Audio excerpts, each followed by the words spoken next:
BFM Business, Impact PME l'hebdo, présenté par Philippe Bloch.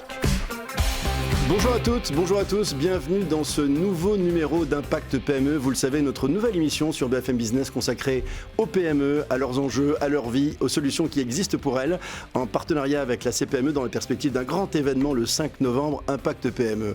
Au menu du jour, la responsabilité sociale et environnementale et la médiation des entreprises. Pour en parler, j'ai trois invités autour de moi. Je suis ravi d'accueillir Stéphanie Posa. Stéphanie, vous êtes présidente du groupe Mille Éclairs. Bonjour. Bonjour. À votre droite, Denis Olivier, qui est quant à lui président de Mille Cantines avec un t-shirt green. Ça tombe plutôt bien. Bonjour Olivier. Bonjour. Et puis sans t-shirt. Et sans cravate, Pierre Pellouzet, le médiateur des entreprises. Bonjour Pierre. Bonjour Philippe. Parce qu'on évoquera ici bien sûr la médiation des entreprises que finalement toutes les PME ne connaissent pas forcément. Malheureusement, et j'espère qu'aprre cette émission, il y en aura encore plus qui nous connaîtront et qu'on pourra aider. Tout va changer. Alors on va commencer ensemble Stéphanie Posa. Groupe Mille Éclairs. Je regardais les chiffres de votre site et puis on ne peut pas s'absenter parce que les chiffres que vous m'avez donnés sont encore plus impressionnants. Donc je vais peut-être les citer rapidement pour situer votre métier, puisque vous êtes en fait une entreprise de nettoyage, mais une entreprise à la fois citoyenne, solidaire, très impliquée en fait sur la responsabilité sociale et environnementale. Vous avez le groupe aujourd'hui existe depuis 39 ans, 470 salariés, 7,5 millions de chiffre d'affaires, 2500 sites confiés, 1100 clients. Et vous travaillez avec votre mari à cette belle aventure. Quand est-ce qu'elle a commencé pour vous deux et comment s'est-elle développée finalement? Je ne vais pas dire aussi vite, mais en tout cas, là, il y a une vraie accélération parce qu'il faut mettre à jour votre site. Hein. Oui, complètement. Ça va, il ne faut pas s'absenter. Non, il ne faut surtout pas s'absenter. C'est d'ailleurs un peu ce que nous reprochent des fois nos collaborateurs. Ça va un peu trop vite. Ah, c'est un sujet ça dans le développement. Donc, en fait, moi, j'ai racheté l'entreprise familiale en 2009 qui s'appelait Mille Éclairs. Mon mari a racheté une entreprise sur un autre secteur géographique qui s'appelle Arès en 2010. Également dans le nettoyage ? Également dans le nettoyage, même secteur d'activité. Ouais. On était un peu concurrents, mais on s'était répartis les secteurs géographiques. C'était pas sauvage entre vous ? Ça dépendait. Des fois, l'apéritif était un peu compliqué. Oui. Et puis en 2016, avec la fusion des régions administratives, on s'aperçoit aussi que tout ce qui est mutuelle, banque, tout se centralise. On s'est dit qu'il faut qu'on devienne un acteur majeur de la propreté sur notre région. C'est la Normandie, la région parisienne. La Normandie, principalement. Et maintenant Paris la région pour parisienne. la société Arès, qui est une de nos filiales. Et puis, voilà, on s'est dit, on fait des choses aussi deux fois. On s'est fait certifier ISO 9001, 14001. On s'est retrouvé à faire les choses deux fois, lui de son côté, moi de la mienne.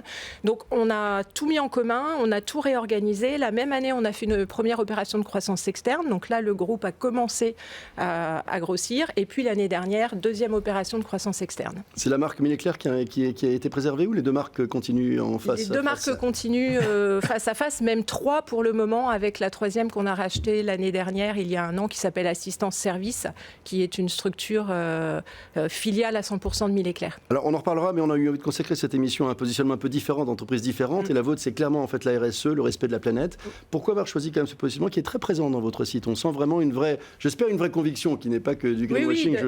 On en a parlé un peu ensemble avant, je vous crois sincère, mais dites-moi pourquoi avoir choisi ce positionnement ? En fait, alors depuis que j'ai racheté l'entreprise, ça a commencé par une démarche développement durable avec la branche.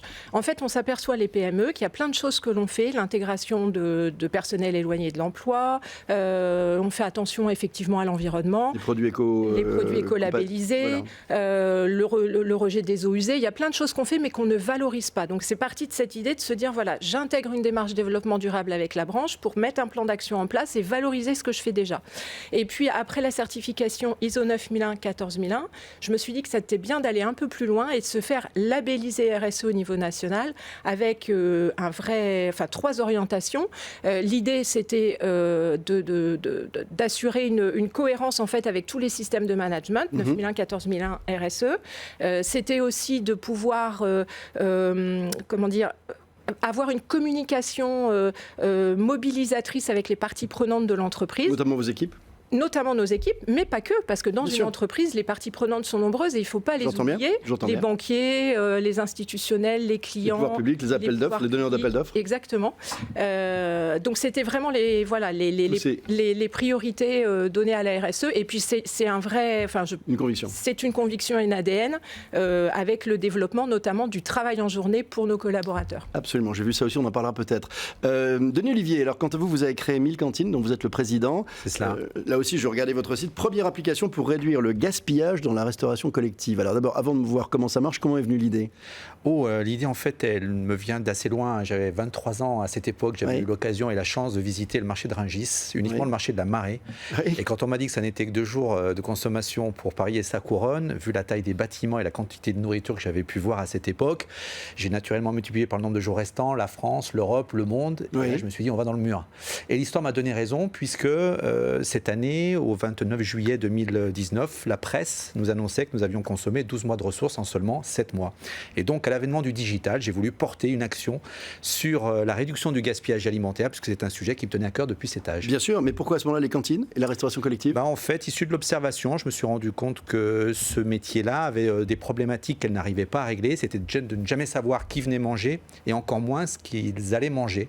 Et donc, du coup, il provoquait énormément de gaspillage alimentaire, ce qui est le 2e secteur mondial qui impacte sur le climat. Quoi donc ? L'alimentaire. Le gaspillage alimentaire. Oui. Et donc, voilà comment est né 1000 cantines. J'ai vu, par exemple, c'est intéressant, sur votre site, vous avez une espèce de compteur qui se met à jour en permanence. Ce matin, quand je suis allé voir le site, il y avait écrit un chiffre de 199 tonnes. C'est le gaspillage alimentaire produit en France pendant votre visite sur notre page. C'est cela. Ce sont des enjeux considérables. 30% des aliments de la planète ne sont pas consommés. Vous devez extrapoler ça dans un champ avec 100 bêtes. Vous devez donc imaginer que 30 partent à la poubelle. Mais ça induit quoi ? Ça induit des champs de fourrage pour alimenter ces animaux pour zéro, des milliards de litres d'eau pour alimenter ces champs de fourrage pour zéro, et des milliards de terres retournées en CO2 tracteur pour zéro. En 1 minute, pour comprendre comment ça marche et quel est le modèle ? J'ai moins d'1 minute pour vous l'expliquer, parce que, en fait, c'est une application qui permet à la restauration collective de connaître à l'avance l'affluence et les choix des convives. Par quel biais ? Via un système de réservation. De réservation ? Via un système de réservation que l'on va trouver sur le smartphone ou le PC. Qui réserve ? Les convives. Et ainsi, les cuisines le lendemain ne vont sortir des frigos que ce qui sera Ils disent qu'ils vont venir demain et non pas aller dans le restaurant d'à côté, c'est ça l'idée ? On parle d'une restauration collective, donc il s'agit uniquement de convives qui ont l'habitude et qui sont affiliés à leur restauration. Et ce que vous allez leur dire, c'est que demain, je ne vais pas venir déjeuner parce que j'ai un rendez-vous ou parce que j'ai une boutique, une boulangerie à côté, et du coup, c'est pas la peine de compter sur moi, ou bien ce sont vous. À quoi ça vous sert de savoir que, enfin, qui vous indique qu'il ne viendra pas ou qu'il viendra, parce que globalement, ce sont des sites un peu captifs. Mais aujourd'hui, en fait, nous on collabore avec la restauration collective d'entreprises ou scolaires, publics ou privés. Les grands acteurs, les Sodexo, tous ces gens-là sont vos clients ou pas du tout ? Pas forcément, puisque 60% du marché est en gestion directe. Oui. Et 40% par les municipalités, par les mairies, par les du écoles, marché est etc. en gestion dédiée. Voilà, donc nous on s'intéresse à toute cette restauration, qu'elle soit dédiée ou directe. Et donc du coup, c'est à eux qu'on s'adresse. Et c'est ensuite donc aux convives à qui on va donc adresser le repas du lendemain qui nous est fourni par la cuisine avec laquelle on collabore. Et c'est là où le convive a la possibilité de passer commande de ses entrées, plats et desserts et accompagnements. D'accord, ok. De midi à minuit. Pour le lendemain, ensuite, et donc on prévoit exactement. On pousse l'ensemble des commandes à la cuisine qui, le lendemain, va découvrir les préparations du jour. Alors on en parlera sans doute, mais ça change beaucoup l'organisation, j'imagine, parce que du coup, il faut qu'ils anticipent, qu'ils préparent exactement ce qui a été commandé, etc. C'est un gros effort d'organisation pour eux ou pas ? Non, aucun. Simplement, ça leur facilite. Aujourd'hui, ils avaient déjà cette préparation. Ça donne de la vision, ça donne de la visibilité. Voilà, ça leur permet de ne préparer que ce qui va être consommé. Donc c'est moins de temps passé en préparation. Et c'est un succès, puisque j'ai vu il y a une rubrique qui s'appelle Investissez, et vous valorisez votre entreprise 11 millions d'euros aujourd'hui pour les investisseurs. La valorisation de notre... Ça a démarré quand, pour mémoire ? En janvier 2016, et la commercialisation a commencé en janvier 2018. Alors, Pierre Pellouzet, voilà 2 exemples intéressants de PME qui se structurent, qui se créent autour de cette valeur de la RSE. Ouais. Avant qu'on parle RSE, parlez-nous rapidement de le médiateur des entreprises, qui est un job que vous occupez depuis sa création, quasiment. Pas depuis sa création, mais presque. Ça fait 8 ans que je suis dans ce poste-là. 8 ans. Et effectivement, de quoi s'agit-il ? C'est un job unique en France ? C'est un job unique en France. Vous me disiez même unique au monde, quasiment ? En Europe, en tout cas. En Europe. Et probablement au monde. Il n'y a pas d'autres services de médiation publique disponibles pour toutes les entreprises. Et donc, on est heureux de l'apporter. Quel est votre rôle, Pierre, et vos équipes, puisque vous avez le rôle de la médiation à la base, c'est recréer de la confiance entre les acteurs économiques. Et du coup, on va développer des outils pour créer cette confiance. Le premier de ces outils, c'est bien entendu la médiation. Ce service public de médiation qui s'applique entre entreprises, une petite avec une grande qui a du mal à se faire payer, une rupture de contrat, un conflit qui se passe mal, un éventuel procès à venir. Voilà, on peut être saisi par la petite entreprise. Ou la grande. Ou la grande. D'accord. En général, c'est plutôt la petite qui nous saisit. Oui, le petit face au gros. On va chercher la grande, on les réunit et on les amène à trouver une solution en toute confidentialité. Avant d'aller au clash éventuel. Avant d'aller au clash, où malheureusement, il n'y a pas de procès. Souvent, les petites n'attaquent pas les grandes parce qu'elles ont trop peur de perdre leurs clients. Ils n'ont pas forcément les moyens d'avoir des avocats. Voilà. Donc, on fait ça entre entreprises, on fait ça sur les marchés publics, bien entendu. Et puis, on a étendu à tout un tas d'autres sujets. Maintenant, sur 4 régions, on teste tous les sujets entreprises, administration, URSSAF, fiscal, travail, permis de construire, aide européenne, crédit d'impôt. Sur tous ces sujets-là, une seule méthode, saisir le médiateur sur le site médiateur des entreprises. Un médiateur vous appelle et en toute confidentialité, gratuitement bien entendu, c'est un service public, va réunir les deux parties, amener un dialogue, une écoute et trouver une solution dans les 3/4 des cas. Un médiateur, il a quelle formation, le médiateur ? Il est salarié, entre guillemets, du gouvernement, ou bien c'est un peu comme dans les prud'hommes, un entrepreneur ou une personne qui consacre du temps à cette Effectivement, on a activité ? les deux. On a en région des gens qui sont dans l'administration, dans la partie économique de l'administration, ce qu'on appelle les directs, bien sûr, oui. volontaires pour faire de la médiation, qui dégagent une partie de leur temps, parce qu'ils ont un autre job en parallèle, pour faire de la médiation, formés. On a tout un cycle de formation, ça va jusqu'à un diplôme universitaire de niveau 2, donc on peut être très poussé, très pointu en formation de médiation. Et à Paris, on a en complément une 30aine de médiateurs qui sont des bénévoles. C'est des retraités, anciens chefs d'entreprise, anciens juges au tribunal de commerce. Voilà, oui, on a les deux. On a les deux, ce qui nous permet effectivement, en fonction des sujets, en fonction de la géographie, en fonction du nombre de saisines qu'on a, de prendre le bon médiateur pour la bonne médiation. Combien de cas par an, combien d'entreprises par an frappent à la porte de la médiation, du médiateur des entreprises et de ses équipes ? De plus en plus, vous le rappelez, je suis arrivé il y a 7-8 ans, on faisait une centaine de médiations dans l'année. Oui. Maintenant, on fait une centaine de médiations par mois. D'accord. Donc il y a une croissance assez forte de la médiation, même si, vous le disiez en introduction, il y a encore beaucoup de PME, de TPE, d'associations, de collectivités qui ne nous connaissent pas et qu'on aimerait pouvoir aider. Donc c'est important qu'elles nous connaissent, qu'elles nous saisissent et qu'on puisse les accompagner. On a une idée, Pierre Pellouzet, du taux non pas forcément de réussite, mais de solutions que vous facilitez véritablement, qui évitent ensuite que les gens, chacun dans leur coin, s'attaquent mutuellement. On mesure le nombre d'accords qui sont trouvés par les deux parties. Sur les 100 par mois, ça nous donne quoi aujourd'hui ? C'est 75% des cas. Donc dans les 3/4 des cas, les entreprises ou les entreprises et administrations qui viennent autour de la table trouvent une solution, se serrent la main, ont envie de continuer à travailler ensemble, résolvent le problème et repartent. Et vous le savez, Pierre Pellouzet, cette émission Impact PME, elle s'adresse surtout aux PME et aux TPE. Elles sont plus concernées que les autres. Est-ce que c'est plutôt d'ailleurs l'une ou l'autre ? C'est plutôt PME ou TPE ? On a aujourd'hui sur 100% de saisines, on a 93% pour être exact, qui sont des TPE-PME, à peu près à parts égales entre TPE et PME, ce qui veut dire qu'on est plutôt bien connu dans le monde des PME, peut-être pas encore chez les petites et peut-être pas encore suffisamment chez les TPE, parce que bien entendu, ça ne correspond pas exactement à la décomposition des entreprises. Il y a beaucoup de TPE et un peu moins de PME, donc voilà, il y a encore beaucoup d'entreprises qui doivent nous découvrir et qu'on pourrait aider. Alors on va venir sur d'autres sujets qui vous tiennent à cœur, mais pour autant je vais demander à Stéphanie Poza ou Denis Olivier si vous avez eu affaire, non pas, je crois, à la médiation, non, puisque même Stéphanie, vous ne sembliez pas connaître. Oui, non, enfin j'avais entendu parler de la médiation, mais quel champ ça couvre et comment ça fonctionne, comment vous sollicitez, je ne savais pas. Alors voilà qui est fait. Est-ce que pour autant l'un ou l'autre, Denis ou Stéphanie, vous avez eu des occasions où vous auriez pu finalement ? Est-ce qu'il y a eu des problématiques effectivement de retard de paiement, de conflits avec un fournisseur ou avec peut-être notamment dans le cadre d'un de vos clients, parce que vos clients aussi ce sont souvent des appels d'offres, j'imagine. Vous bossez beaucoup dans ces métiers sur des appels d'offres. Alors nous on a les deux, on a aussi bien du privé que des appels, des marchés publics. Sur le marché public, oui. Surtout qu'au départ on s'est plutôt développé, on était sur un créneau très haut de gamme avec des prix de vente aussi très chers, donc on était plutôt sur du marché privé. On a réorienté notre stratégie en 2010-2011 suite à la crise, et puis aussi parce que comme on grossit, on va chercher des marchés plus gros, on se trouve face aux plus gros, et donc aujourd'hui on répond aux appels d'offres également. Mais non, est-ce que vous auriez l'idée d'aller non pas attaquer, justement pas attaquer, j'ai pas compris le concept, j'ai mal compris le concept. J'aurais peur de perdre mon client, c'est exactement l'argument que vous donniez, c'est-à-dire que on a des fois des problématiques de délai de paiement ou voire même dans les appels d'offres, on peut se retrouver avec des clients qui vous disent facturation trimestrielle payable à 60 jours, c'est légal parce que c'est dans l'appel d'offres, mais il n'en demeure pas moins que ça veut dire qu'on prend quand même 5 mois de trésorerie, parce que moi c'est de la main d'œuvre, donc je négocie pas avec mes salariés pour les payer 5 mois plus tard. Bien sûr. Et là, c'est des sujets sur lesquels, alors je ne sais pas si je serais allée jusqu'à la médiation, parce que pour le coup, j'aurais eu peur effectivement d'être mal jugé, le client.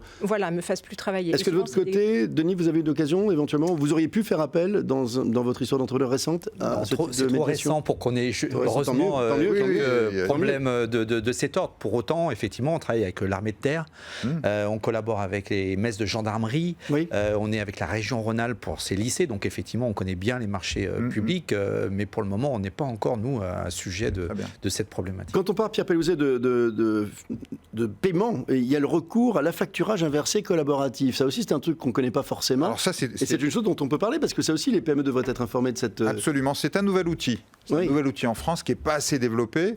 Je vous le dis en 2 mots, Philippe, je vous explique ce que c'est. L'affacturage, vous connaissez. J'ai une facture, je l'envoie à mon client et puis j'ai besoin de l'argent tout de suite. Donc je vais voir mon banquier, je lui dis j'ai besoin de l'argent tout de suite. Il vous dit oui, je veux bien vous le payer, mais vous êtes une petite structure, je prends un risque. Donc je vais prendre toutes vos factures parce que j'équilibre mon risque. Et 2, je vous prends un taux d'intérêt un peu élevé parce que vous êtes une petite structure. L'affacturage inversé, c'est j'envoie la facture, à mon client toujours. Oui. Le client déclare au bout de quelques jours, je reconnais cette facture, je la paierai à échéance. Cette information est envoyée au banquier. Directement, c'est un accord entre les 3 parties. Et la PME, à ce moment-là, peut aller voir le banquier et lui dire je veux le financer. Et le taux d'intérêt est bien entendu beaucoup plus bas, puisqu'il n'y a plus de risque. On sait que la facture sera payée par le grand compte. C'est récent, c'est la loi Pacte, je crois. Alors, c'est une partie de la loi Pacte, ça. Dans la loi Pacte, on a fait passer un article parce que le public ne développait pas cet outil. Il y avait des réticences, on disait est-ce que c'est possible? Le privé un petit peu, mais pas suffisamment, le public quasiment pas. Et donc la loi Pacte maintenant a instauré le fait qu'on pouvait développer cet outil dans le public et dans le privé aussi. Et j'ai été chargé d'ailleurs par le gouvernement de développer cet outil parce qu'on pense qu'il y a un vrai potentiel là-dessus, de confiance entre les acteurs petits, grands et les banques, et puis de trésorerie. On sait le besoin crucial, vous en parliez, de trésorerie pour financer tout ce qu'on a financé, ne serait-ce qu'attendre d'être payé un jour. Donc autant utiliser cet outil à fond, et j'engage les grandes entreprises à le développer, les grands acteurs publics à le développer, et les PME, TPE à le réclamer. Il y a aujourd'hui des gens qui le font, comme l'UGAP, comme le CHI de Créteil, comme EDF, comme Engie. Il faut que les PME s'en emparent, et quand elles travaillent avec ces groupes-là, le mettent en œuvre. Pierre Pellouzet, il y a plus de réticence ou de la méconnaissance de ce système aujourd'hui? Il y a beaucoup de méconnaissance. C'est un outil nouveau. Le terme affacturage fait un peu peur. Donc on se dit c'est quoi? Facturage inversé, on ne comprend pas bien. Mais c'est vraiment un bel outil. Il faut y aller, il faut l'étudier, il faut pas hésiter parce que, encore une fois, avoir de la trésorerie à pas cher aujourd'hui et que ça ne coûte rien à personne finalement, autant en profiter. Pourquoi s'en priver exactement? Comment juge ce projet Stéphanie Posa, qui elle aussi a parfois des problématiques de cette nature avec ses clients? Moi je travaille en affacturage classique. On fait de l'affacturage classique. C'est vrai que c'est un coût énorme, avec une lisibilité des fois pas toujours très facile en termes de gestion. Et puis avec une retenue de fonds de garantie de 10% qui n'est pas négligeable non plus. Donc c'est vrai que c'est pas simple. Moi, je ne connaissais pas ce projet. Après, vers qui on doit se tourner? Est-ce qu'on doit se tourner vers nos banques? Est-ce qu'on doit se tourner vers vous? Enfin voilà, comment ça fonctionne? Et j'imagine que c'est qu'avec les marchés publics. Non, c'est public et privé. C'est pour ça. Alors, il y en a quelques pionniers qui l'ont mis en œuvre. En entreprise, je citais Engie, EDF. Si vous travaillez avec l'un des deux, n'hésitez pas à leur réclamer parce qu'ils l'ont mis en œuvre. En privé, pour le moment, en public, pardon, il n'y a que l'UGAP et le CHI de Créteil qui l'ont mis en œuvre. Mon but, c'est de le développer le plus largement possible. Ça veut dire, que ceux qui travaillent déjà avec les pionniers l'utilisent à fond pour montrer, oui, on l'utilise, ça marche, etc. Et 2, que ça puisse être communicatif auprès des autres, qu'ils soient publics ou privés, pour le mettre en œuvre. Et encore une fois, si la communauté des fournisseurs le réclame, je pense que les clients auront de plus en plus envie de le mettre en œuvre. Donc on a besoin de vous aussi là-dessus. Denis Olivier, on n'a pas parlé de vous. Le business model, en fait, de 1000 cantines, quel est-il? Est-ce que vous êtes confronté à des problématiques de cette nature de paiement? Alors on est référencé UGAP. Oui. En fait, notre business model se veut vertueux et circulaire. Alors allez-y. Que nous allons nous rémunérer sur les économies réalisées par les cuisines. D'accord. Pour ce faire, on s'est basé sur une étude de l'ADEME de juillet 2016 qui a défini que la perte par plateau repas était de 68 centimes. Ce que l'on propose, c'est de laisser 35 centimes de gain à la cuisine et nous de prendre 33 centimes de coût clic de réservation du convive. Voilà donc ce que peut être cette bonne proposition, sachant que 1000 cantines a une mission qui est très claire, c'est de réduire massivement le gaspillage alimentaire à sa source, au service de la planète, et de créer un impact climatique durable au profit de l'humanité. Qu'est-ce que ça change dans l'état d'esprit de vos équipes, que vos entreprises soient positionnées sur une préoccupation qui est de plus en plus prégnante chez les Français? Est-ce qu'il y a une fierté d'appartenance? Comment est-ce que les équipes réagissent quand on vit dans une entreprise à vos côtés, avec justement l'envie de changer un peu le monde?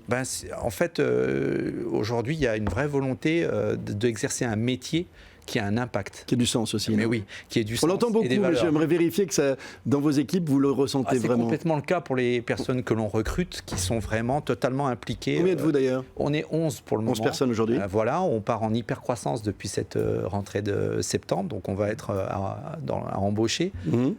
C'est le cas en ce moment.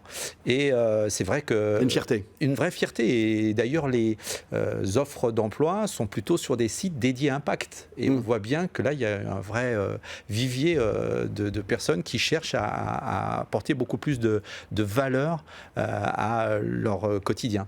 Dans le nettoyage, Stéphanie, est-ce que vous avez les mêmes équipes que celles qu'on trouverait dans des entreprises?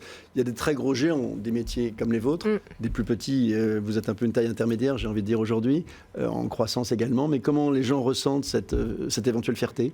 Alors sur on va dire les encadrants, les administratifs qui sont vraiment des proches collaborateurs, on sent que c'est vraiment un plus et effectivement pour le recrutement ça peut aider parce qu'aujourd'hui notamment les jeunes recherchent non pas un métier avec des compétences mais ils recherchent bien au-delà, c'est-à-dire qu'ils souhaitent intégrer une entreprise qui a des valeurs et qui s'investit sur tous ces sujets. Après sur nos agents, ils sont un peu déstabilisés parce que ils n'ont pas, notamment les plus anciens n'ont pas été formés à tout ça et ça fait pas partie de leur culture. Donc quand on a par exemple lancé une communication en disant voilà, attention, il faut prendre soin de vous, et il faut avoir des bons comportements pour l'hygiène de vie. Et on avait organisé lors de la Journée internationale du sport féminin une course marche à pied des femmes le midi, marcheuse pour celles qui couraient pas. Et puis on s'est dit venez tous nous retrouver à l'agence et après on déjeunera ensemble. Et en fait on s'aperçoit qu'ils sont très, ils se disent mais c'est quoi cette entreprise? C'est quoi cette boîte de fous? Pas l'habitude. Donc en fait, on a eu beaucoup. Mais j'ai quand même envie de rester. J'ai quand même envie d'y rester un petit peu. Voilà. Et on réessaiera l'année prochaine en espérant qu'on aura beaucoup plus de monde qui viendra. Parce que vous évoquez par exemple des sujets comme le développement du travail en journée. C'est aussi pour eux que vous mettez ça en œuvre. Complètement. En fait, les agents d'entretien, qu'est-ce qu'ils font souvent? On les fait travailler tôt le matin, tard le soir. Bien sûr. Ce qui veut dire on les voit sortir des bureaux vers minuit. Effectivement, exactement. Ils arrivent, ils prennent le métro, ils sont chez eux à 1h du matin en région parisienne. Donc ils voient pas leur famille, ils voient pas leurs enfants. Ils ont souvent des problématiques de garde, etc. Donc l'idée du travail en journée, c'est de dire, déjà, essayer de travailler plutôt entre 7h et 19-20h, d'essayer de grouper les horaires. Donc, par exemple, le matin, leur faire des bureaux et après de la copropriété pour leur libérer les après-midi et les soirées, ou l'inverse. Et puis, surtout, qu'ils aient une période en commun, même si c'est un quart d'heure, une demi-heure avec les utilisateurs des sites. Pourquoi? Parce qu'on s'aperçoit qu'en fait... Pour comprendre leurs besoins, pour parler avec eux, pour être connus d'eux. Créer du lien. En fait, créer du lien. Ils ne sont plus dans l'ombre et de ce fait, les utilisateurs des sites deviennent beaucoup plus respectueux. Ils font moins de... comme s'ils n'étaient pas chez eux. Exactement. La peau de banane qu'on retrouve à côté de la poubelle, on la retrouve dans la poubelle. On a vu la tête de la personne qui le ramasse le soir, on fait plus attention. Bien sûr. En matière de RSE, la médiation des entreprises, ça a du sens ou pas? Est-ce que vous faites des choses là-dessus? Est-ce qu'il y a des enjeux pour vous et quels sont-ils? D'abord, toute cette confiance qu'on essaie de créer, c'est purement de la RSE. C'est faire en sorte que les êtres humains, même s'ils sont dans des entreprises ou des administrations, travaillent mieux ensemble, communiquent mieux ensemble. Travailler plutôt avec que contre. Exactement. Oui. Du coup, ça nous a amené à beaucoup travailler sur la RSE. On édite d'ailleurs tous les 2 ans un baromètre des entreprises, de la RSE des entreprises dans le monde. D'accord. Qu'on fait avec une entreprise de notation qui s'appelle EcoVadis, qui mesure des entreprises partout dans le monde. Et on a identifié cette année, et malheureusement ça aussi, ça n'est pas suffisamment connu, que les entreprises françaises sont au 3e rang mondial sur le niveau de RSE qu'elles pratiquent. Quelle que soit leur taille, les quelle que soit leur taille, les petites, les en moyenne, les entreprises françaises sont au 3e rang mondial.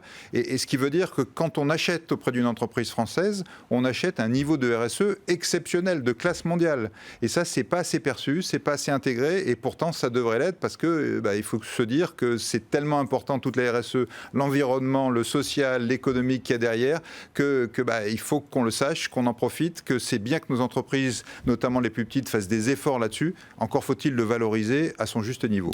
Il nous reste une grosse minute avec vous, Stéphanie, en fait, et Denis. Est-ce que, pour vous, Stéphanie notamment, ça reste un argument différenciant aujourd'hui, au moment où beaucoup se préoccupent davantage de ces thématiques? Et est-ce que vous pensez qu'il y a quand même une espèce de forte demande aujourd'hui croissante de la part des clients sur ces sujets? Vraiment très rapidement. Alors, sur les grands marchés, c'est un plus. Notamment sur les appels d'offres, on voit bien, nous, on a récupéré un gros client, un bailleur social, il y a 1 an. Pourquoi? Notamment parce qu'on était, il y a notre taille, et puis parce qu'on était labellisé RSE, on était certifié ISO 9001 et 14001. Donc on s'aperçoit que ça peut effectivement être un plus. Et pour les plus petites également, de plus en plus? Pour vos plus petits clients ou non publics? Pour les petits également, peut-être un peu moins. Après, la difficulté, comme vous le disiez, c'est que tout ça, ça a aussi un coût. Et c'est dommage que ce ne soit pas valorisé, notamment par le biais des appels d'offres, où on se retrouve quand même bien souvent avec un choix du moins 10 ans et non pas du mieux 10 ans. Monsieur le médiateur, si vous pouvez faire quelque chose pour nous. Je m'y emploie, croyez-moi. Pierre Pellouzet va s'en occuper, il le promet. Un dernier mot peut-être. Nous, pour ce qui nous concerne, au niveau du RSE, ce sont justement ces services-là qui initient la solution chez vous, la cantine. C'est différent, bien sûr. Il y a la loi Egalim déjà et dans le même temps, le service RSE qui est très intéressé par notre proposition. Merci à tous les trois. Merci à vous, Stéphanie Posa. Je rappelle que vous êtes la présidente du groupe Mille Éclairs que vous dirigez avec votre mari. Denis Olivier, vous êtes le fondateur de Mille Cantines qui est en train d'exploser, vous nous l'avez dit. Et Pierre Pellouzet, le médiateur des entreprises. Quant à nous, on se retrouve la semaine prochaine pour un nouveau numéro d'Impact PME. Et je vous rappelle que tout ça aussi va bientôt aboutir à une grande journée de rencontre des PME au Conseil économique, social et environnemental qui aura lieu le 5 novembre, puisqu'Impact PME, c'est une collaboration CPME et BFM Business. Bonne fin de journée à tous, à très vite. Ciao.